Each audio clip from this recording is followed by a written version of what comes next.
Everyone, it's your girl Samantha here, and this is a really weird story coming out of Pensacola, Florida. So it says the sheriff says girl reported missing months after she vanished. Her family says he is lying. Where is Jadakiss McNeal? So the story is very strange. It's very bizarre. So 13-year-old Jadakiss McNeal is missing from Pensacola, Florida. There are discrepancies in the date she disappeared. According to the Pensacola News Journal, 13-year-old Jadakiss McNeal's family says she was reported missing on December 21st, 2015. The Escambia County Sheriff David Morgan, however, says that Jadakiss was not reported missing until March 15, 2016, reports the Pensacola News Journal. According to the Pensacola News Journal, after their mother passed away, Jadakiss and her sister Jasmine Forney lived with their grandmother Frances Mosley. Although the date is unclear, Jasmine says she was doing the dishes that night in her grandmother's kitchen when her little sister Jadakiss walked outside to sit on the front porch. Jadakiss never returned. The Charlie Project reports that another family member reported seeing her later that night standing by the side of the road on North L Street near Maxwell Street with an unidentified man. This is the last known sighting of Jadakiss. According to the Pensacola News Journal, the family said that about 10 days later, a mysterious bag showed up on their front porch. Inside the bag were the exact items of clothing Jadakiss was wearing when she vanished on December 21st, 2015, and several cell phones. The family said they then reported her missing along with the discovery of the bag. Sheriff David Morgan, however, says that's not true, reports the Pensacola News Journal. He advised Jadakiss wasn't reported missing until March 15, 2016, when a standard welfare check was conducted by the Department of Child and Family Services. Jadakiss's family reached out for help from Milton Search and Rescue, a nonprofit without any affiliation to Santa Rosa County Government Services or any local law enforcement agency. Sheriff Morgan said the bag of clothes and cell phones weren't given to investigators as case evidence until years later in 2018. He said Milton Search and Rescue delivered a bag of clothing and several phones to the sheriff's office, reports the Pensacola News Journal. When the investigators questioned Jadakiss's grandmother about the bag, she allegedly said that the clothing in the bag was just some of Jadakiss's old clothes and not the clothes she was wearing the night she disappeared. Sheriff Morgan also claims they have requested the family to send a DNA sample, which they still had not received in 2019, according to the Pensacola News Journal. There are no suspects in Jadakiss's investigation, and Sheriff Morgan said they don't believe Jadakiss's family had anything to do with her disappearance. Jadakiss McNeal was 4 feet 9 inches and weighed 120 pounds when she vanished. Please contact the Escambia County Sheriff's Office at 850-436-9620 with any information. So I'm going to offer my commentary. Okay, so first of all, my first question after I read this was, why did the family wait 10 days to report Jadakiss missing? My next question, so the bag of clothing and the phones conveniently show up on their porch. Sounds like they're trying to explain away why they have these items that she was last seen wearing. Next question is, why didn't you give those items to the cops, turn them over to the cops when you reported her missing? My next question, the family member that saw her sit late at night, standing on the side of the road with an unidentified man, who was the guy, and why didn't they have concern? Like, what is she doing out that late with a grown-ass man? This story breaks my heart because I feel like so many people, so many adults in this story have felt her, from the family to the police department. I blame everyone.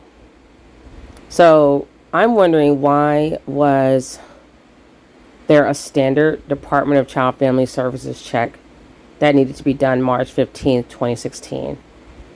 What was so standard about it? Like, why do you need to do a welfare check? Is it because grandma has custody instead of the parents? It doesn't make any sense. It feels like there's something that was going on with that family that they knew they had to do this welfare check. And I think that's when they reported her missing. I do believe the police that she wasn't reported missing until March 15, 2016.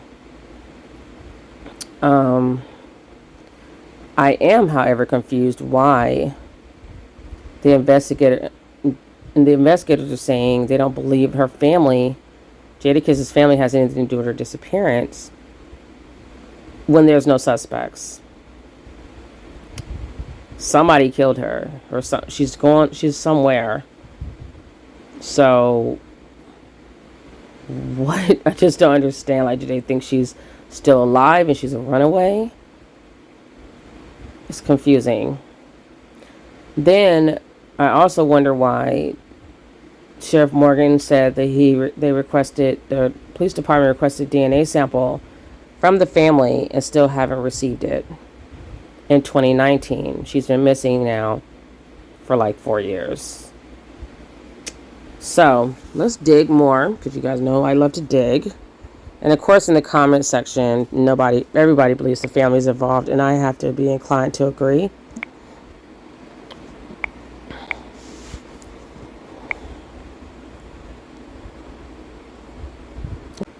Hello everyone, I'm Escambia County Sheriff David Morgan. We're doing a couple of simultaneous interviews here in response to a press conference that was held this afternoon in Escambia County, reference to the missing person, Miss Jada McNeal.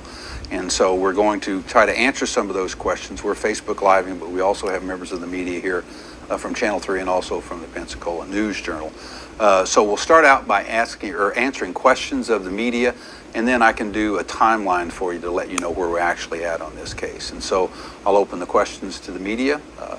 Pensacola News Journal, you said you had a question? Yes, sir. The timeline that I was told was on December 21st, 2015. This 13-year-old girl went missing. And then I was told on New Year's Eve, that same year, 2015, they found a bag of clothes on her home's front doorstep. And a bag, and in it was clothes and multiple cell phones. And I was told those were the exact clothes that she was last seen in 10 days earlier on December 21st. That those clothes were then taken, I guess, to the sheriff's office, to an investigator, I was told. And I guess the deputy saw the clothes and nothing ever came up. The journalist is talking too much and we can't even understand, hear him. We don't know what happened there. Nothing happened.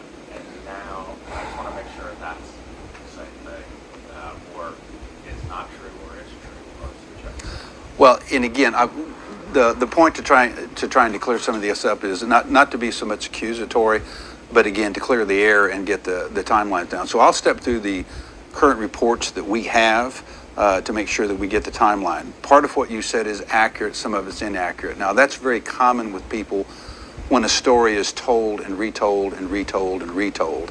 As you well know, we do a thing in law enforcement to show eyewitness accounts.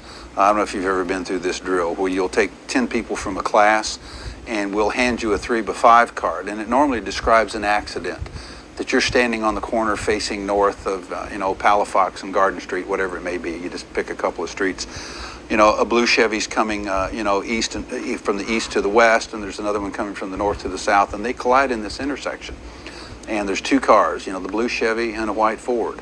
And, the time of day is approximately 11:35, and here's the injuries. And you're allowed to read that 3x5 card, okay, for the first couple of minutes. And then we take the card away from you. And we bring the next student in who's been waiting outside. And you must, from memory, tell this student what you remember reading on the card. Nobody ever gets to see the card again. And we step through this, and usually we use 10 students. The class, by the way, is in stitches at the end of this exercise because the last time that story is relayed to the 10th student, it bears no resemblance to what occurred because what you've read on the card. And so we use that to tell folks to our police work, for folks to be very wary of quote unquote eyewitness accounts, because once you've told this story a few times, you will unconsciously embellish that story, and that's what's occurring here. So according to our reports, you are correct. It was in December of 2015 when we first got the date came from her grandmother, Frances Mosley, and we actually took the report on 3/15 of 16. So she had been missing approximately 3 months. They think that she was missing on 12/21 of 15, and then we get the call to take a missing persons report in March of the next year. So approximately 3 months.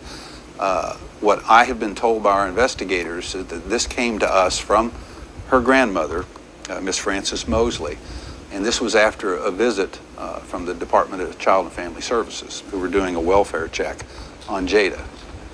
So 3 months had elapsed before we get the first call on the young girl being missing.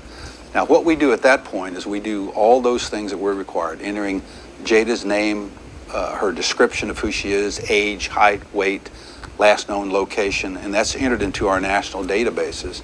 We also advise the National Center for Missing and Exploited Children. They're also drawn into this because they also are a nationwide organization that puts photos of children out and helps us locate them. So she was entered into the database and all that was done. No clothes at any time were taken. What you ask about the clothes, we'll go forward now. We'll go to 2018, by the way. All right, now remember, she came up missing in 2015. In 2018, we get a call at the desk from Mr. Williams, and one of our officers goes to meet him, and he reports that he has clothes that Jada was wearing the day that she ran away. So we get this call on 8/12 of 18 is when we get this call, that he says he has a bag of clothes that he got from Miss Mosley, Frances, her grandmother, that Jada was supposedly wearing the day that she came up missing. And in this bag of clothes was also, I think, 3 cell phones that he reported to us that was clothes that she was wearing the day she was missing, and that the cell phones belonged to her. Now, our officer took possession of those. He left them actually on the car and went back and contacted and spoke to Faye Mosley and asked about the bag of clothes and the cell phones. And she related to our officer that those were clothes that were just basically in the house. She had washed the clothes and put them in a bag with 3 cell phones that she thought or knew that belonged, again, to Jada. Now, again, this is 3 years later, approximately, when we get this, actually over 3 years, that we get this information. So where you're hearing, that this was within days of her missing, that's just not true, not according to the reports that we have taken and the responses we've made with the family. Okay, so just to be clear, on December 21st, 2015, you're saying that no one reported the child missing? That is correct. That is correct. You were also saying that not that many days later, back in 2015, the Escambia County Sheriff's Office never received the bag of clothes. That happened in 2008. That is correct. That is correct. At the time of her missing, she was considered a runaway. Can you kind of explain how you determined that? That was the statement that we took from the grandmother. The grandmother was asked, why haven't you reported her missing?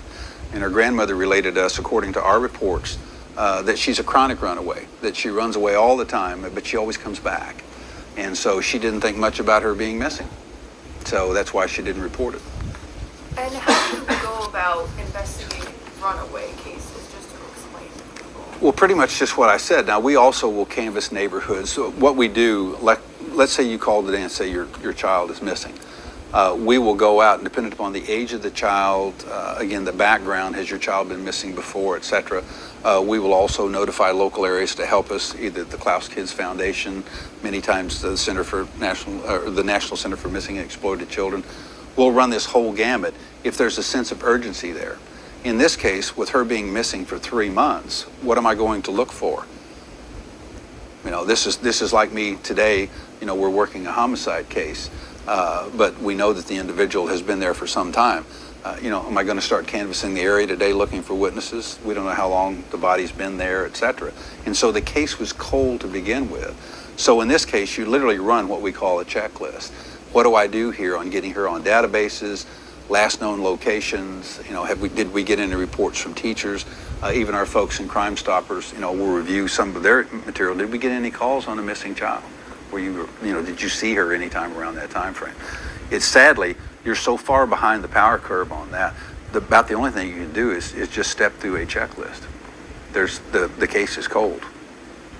And when it goes, it's been several years, how do you guys handle that investigation still? A missing child is much like a cold case on a homicide. You never close those cases out until there's some conclusion of a body is found or you find hopefully the individual still alive. But every year there's an annual review of that case. We search the DNA databases, etc. And that's why it's frustrating for us, because the last thing we did with this family to close the loop on running the checklist is we've been trying to get one of them to give us a DNA sample so we can make that also part of our package of trying to find her. We just found out, recently, within the last few months, that the family had left the local area. They live in Jacksonville now. So we've been trying to call their phone number. We've sent letters to their address and finally certified letters that would give us the information on where you've moved to. And we finally made contact with a family member here, and they've moved to Jacksonville. We still haven't, to the best of my knowledge, got the DNA sample that we need to enter into the database. That way, unfortunately, if someone's found deceased, or if you're incarcerated somewhere and they do a DNA sample, we would at least know that it's Jada. But, it's frustrating for us when we're trying to run our checklist and do what we know needs to be done, and we're not getting the amount of cooperation from a family that we should be getting. I appreciate their anxiety, I appreciate their angst and what they're doing. Why wouldn't we want to find this child? Why would we be dragging our feet and trying to find a child? And the answer is we wouldn't. No one would love to hold more than I would, to hold a press conference tomorrow standing next to Jada. So, this finger pointing and accusations that we're doing nothing couldn't be farther from the truth.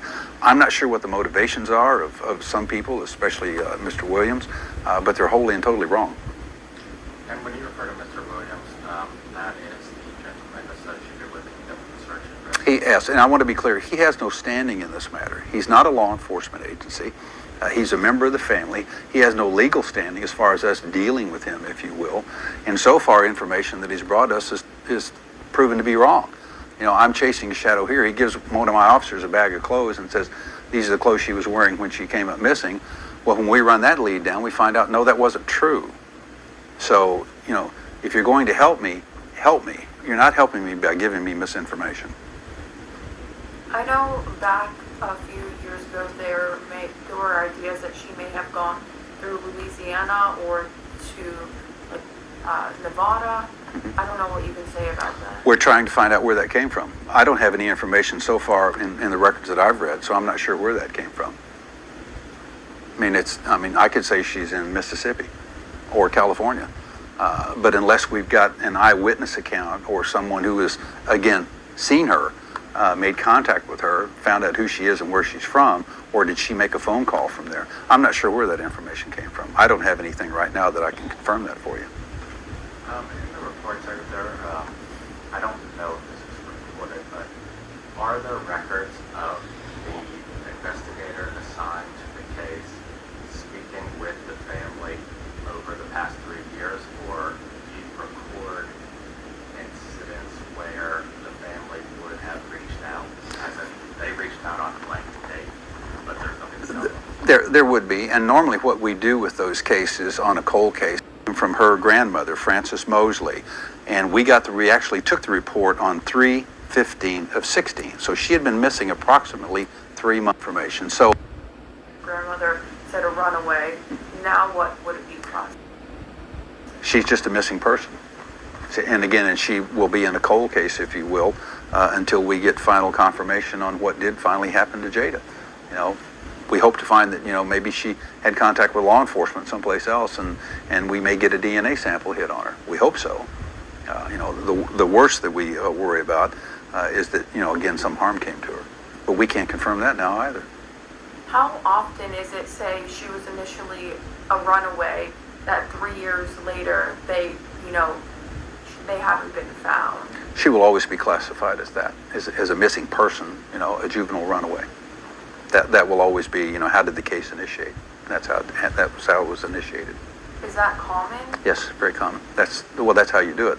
That's the circumstances of how we came to be in pursuit, if you will, of Jada. Any other questions? People have any information? Yeah, if you have any information, again, you can always contact, centers such as, the National Center for Missing and Exploited Children, but we would ask that you call the Escambia County Sheriff's Office at 436-9620. That's 436-9620 if you have any information at all about Jada and her missing. I'd say any information because sometimes you hear a rumor. We even run those down, folks, in homicide cases and missing person cases, and especially when we have a missing juvenile. So if you've heard someone say something about someone, we would rather you call us just on the off chance that might be the one lead that we haven't had a chance to run down yet. So, give us a call on that. I would ask you call those numbers because that'll get you an immediate response. Some people want to call Crime Stoppers. In this case, it would be an inappropriate thing to call Crime Stoppers because of the immediacy of this case and trying to find Jada, especially if you have some information that we can put to immediate use. Anything else, Amber? We've got people asking on Facebook, do we believe the family has anything to do with her disappearance? We don't speculate on that. And the question is that we have any suspicion or reason to believe that the family had anything to do? No, we do not. We believe that this is a concerned family. We share their concern that they, just like us, want to find Jada. And there's no indications that the family had anything to do with her coming up missing. And again, that's speculative. We certainly wouldn't do that. There's also some confusion. The family was just live at a press conference here, and they said they moved to Jacksonville. The grandmother who's the primary caretaker. Right. The grandmother who's a primary caretaker is the one that has moved to Jacksonville. There are still family associated members here in Escambia County. The grandmother was the one who actually was there in the home when we took the initial report of her being missing, and so that may be some of the confusion. I would also say with the press, it's a little irritating to us in law enforcement that how this came to us today. If someone was really concerned about Jada, why didn't you come and talk to me before you went to the media? And the quote-unquote veil threat of going to the NAACP, you can go to the NAACP, you can go to anybody you'd care to go to. This is like the old threat, I'm going to call my congressman. Okay, call your congressman. The only thing you're going to do is pick up the phone, call me. And I'm going to have a very calm and rational discussion with them like I'm having with you. If they think that those organizations can assist us in any way in locating Jada, please do. But if there's some veiled threat there, that there's some pressure that would be put on me or the Escambia County Sheriff's Office, you're threatening the wrong guy. Who made threats to the media or another? Well, they did go to the media. They had a press conference this afternoon, and in the conference there was the thing that we're going to call the NAACP. Again, if you want to do that, please do. It doesn't bother me. Anything else? Any other questions? All right, everyone. Thank you very much for tuning in.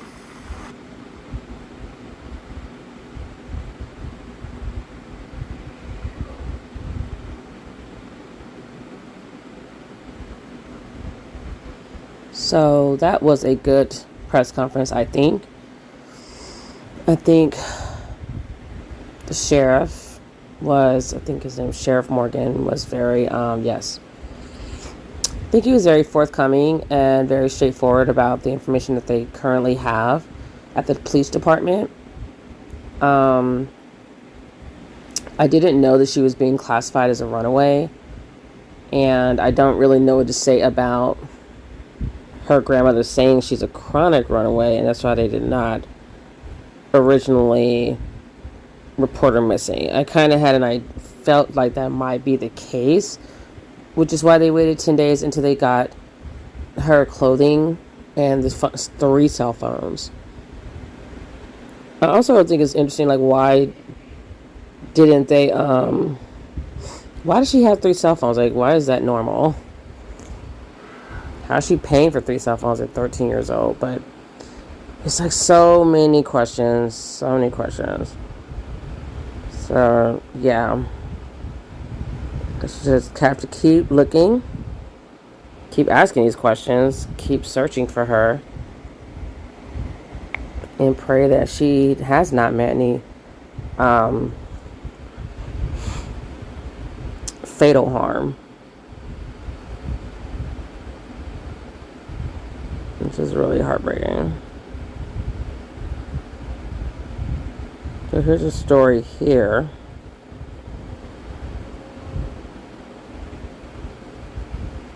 This is in 2019.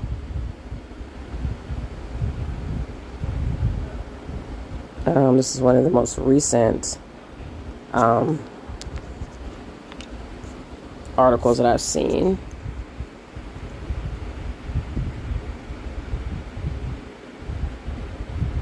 When kids run away, I always wonder, why are they running away? What are they running away from? I always feel like, is there some type of abuse going on? Is it normal for Child Protective Services to be checking up on the children? They're with their grandmother.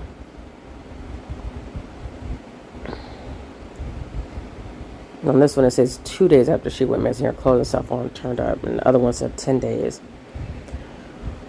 Her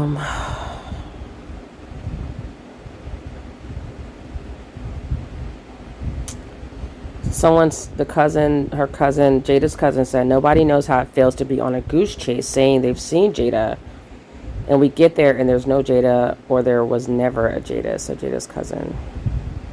I wonder if Black and Missing is on this case. It's just saying in this article that was posted 2019 that she would now be 16 years old. So now she would be about 18, 19 years old. 18 years old.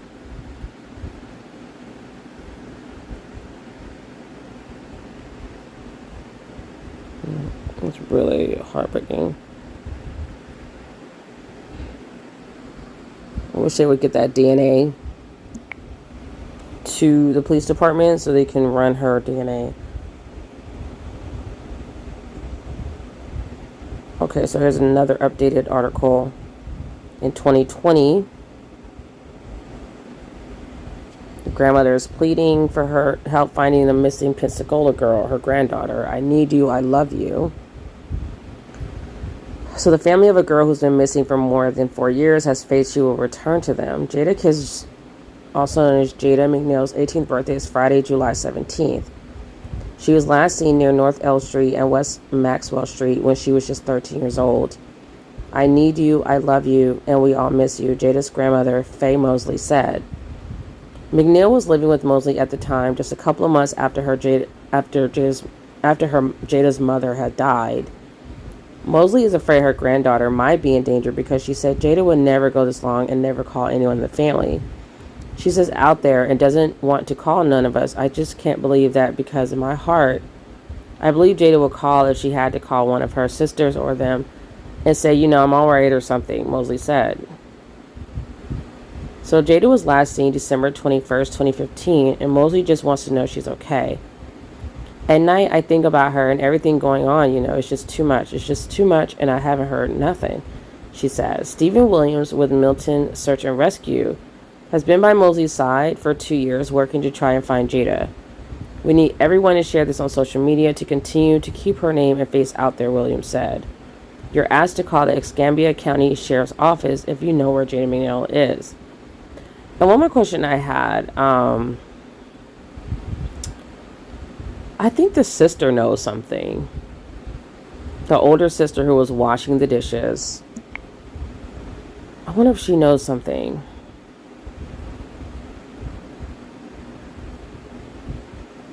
Hold on one second.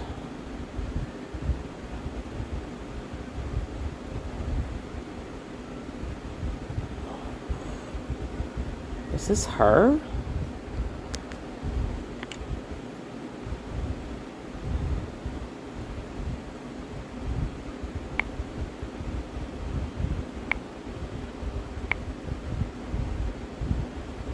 Okay, so this profile was created September 2013.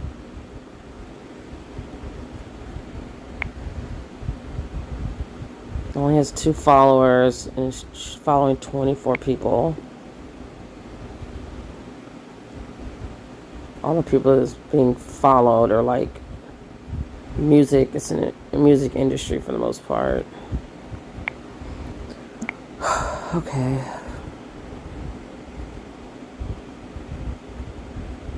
So let's see here.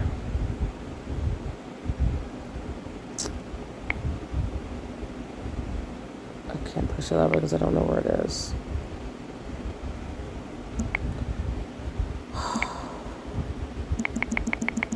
Forget it.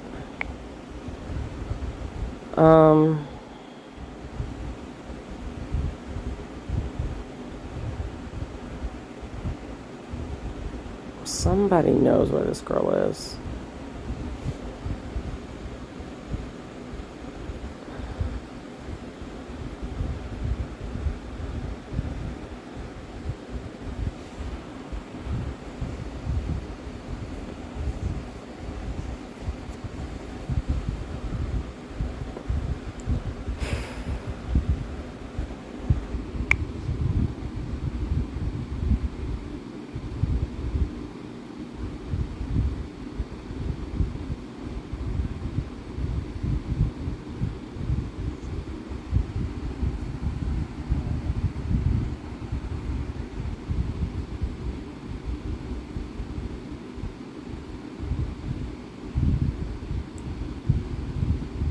Shared by other Can't contact somebody have her.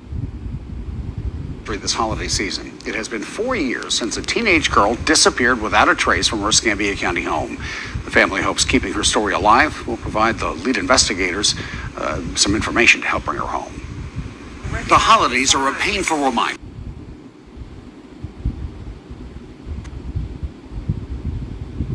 A local family will mark a grim anniversary this holiday season. It has been 4 years since a teenage girl disappeared without a trace from her Escambia County home. The family hopes keeping her story alive will provide the lead investigators some information to help bring her home. The holidays are a painful reminder for the family of Jadakiss McNeal. The 16-year-old was doing dishes at her grandmother's L Street home. She walked out of the porch and has never been seen again. That was December 21st, 2015. I think she's somewhere that she can't contact somebody have her. Her grandmother's thoughts are shared by other family members. Several gathered hoping more exposure of the case could make a difference. Jamal Mosley is her older brother. If my sister out there, I just want her to look at this message or whatever. I love you, Jada. Just come home. Others who know what it's like to lose a child have reached out to the family.